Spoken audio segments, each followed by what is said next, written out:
Level 1. The Forgotten Soul. You're barely worth noticing. You awaken face down in the gray dust of the underworld, with nothing but a rusted knife clenched in your hand. Above you hangs a sky so black it feels endless. Around you, thousands of souls wander silently across the plains, their faces empty, their purpose long forgotten. For a moment, you think you're safe. Then one of the wandering spirits stops. Slowly, it turns toward you and points into the mist. Across the horizon, a line of armored figures marches through the darkness. Soul collectors, the servants of Hades. And somehow, they're heading straight for you.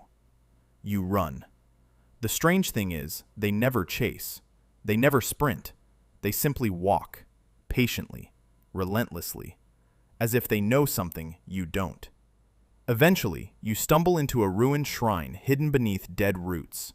Ancient carvings cover the walls, a crown, a key, a doorway. And beneath them, 3 words. The king is watching. The moment you read them, a cold sensation crawls down your spine. Because for the first time since arriving in the underworld, you realize someone is watching back. Level 2. The Stygion Runner. You're no longer just another lost soul. You're a fugitive. The mark appears overnight. A black crown burned into your forearm, the symbol of Hades. No matter how hard you try, it won't fade. And worse, the feeling of being watched never leaves you. Your only path leads to the river Styx, a vast stretch of black water filled with drifting faces beneath the surface, some crying, some screaming, most simply staring. A lone ferry waits at the shore. No ferryman, no explanation. You step aboard. The boat moves on its own.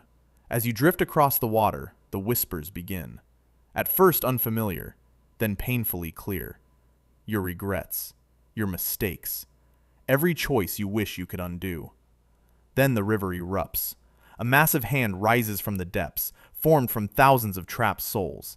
It slams into the ferry. Wood shatters. You barely escape as the water keeps rising around you. In desperation, you throw the glowing blue lantern into the Styx. Ghost fire explodes across the river. The entity recoils. And somehow, you reach the opposite shore alive. As you collapse onto the rocks, a calm voice drifts through the wind. Interesting. Hades has noticed you. And for the first time, the King of the Dead knows your name. Level 3. The Cursed Champion. Stories about you spread through the underworld. The soul who escaped the collectors.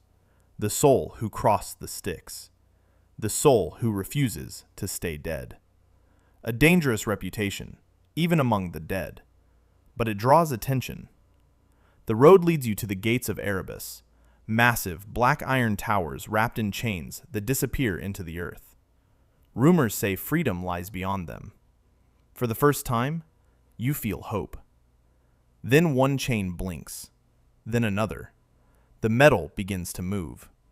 The chains unravel into serpents made of iron and skulls, their eyes glowing in the dark. The battle erupts instantly. You fight through collapsing stone bridges and rivers of ghost fire. Each victory only brings more enemies, again and again, until everything goes silent. Every creature stops. Every eye turns toward the void.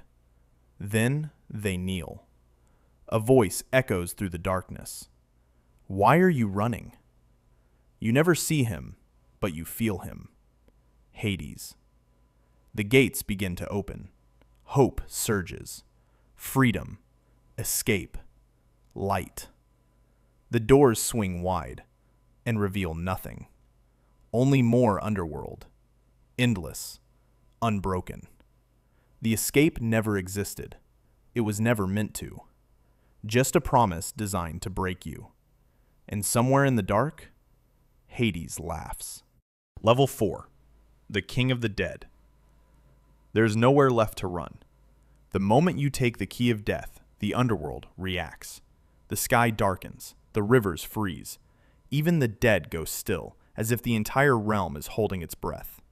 In the throne room, Hades descends his steps, not as a ruler, not as a judge, but as something far worse, a force of nature pretending to be a king.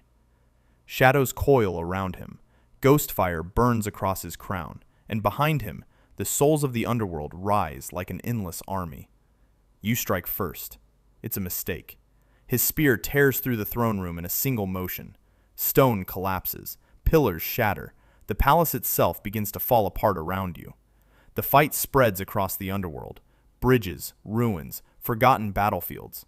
Wherever you run, Hades follows. Not fast, not angry, inevitable, like death itself. But something is wrong. He never finishes it. Every time he could end you, he lets you rise again. Only when everything is collapsing do you understand. This was never a hunt. It was a test. Every level, every monster, every near-death escape, all of it guided you here, to prove you were worthy of standing before him. At the final tower, everything stops. Hades lowers his weapon. The shadows vanish. Silence falls over the underworld, and for the first time, he smiles. "You sought freedom," he says softly. "Few ever reach it." Far beyond the palace, the real gates appear. Not illusion, not trick. Real escape. Light breaks into the underworld, for the first time in eternity. You step forward, then leave. Behind you, Hades returns to his throne, watching, still, eternal. And as the gates close, you realize the truth. You never escaped him. He let you go. And somehow, that is worse than being trapped.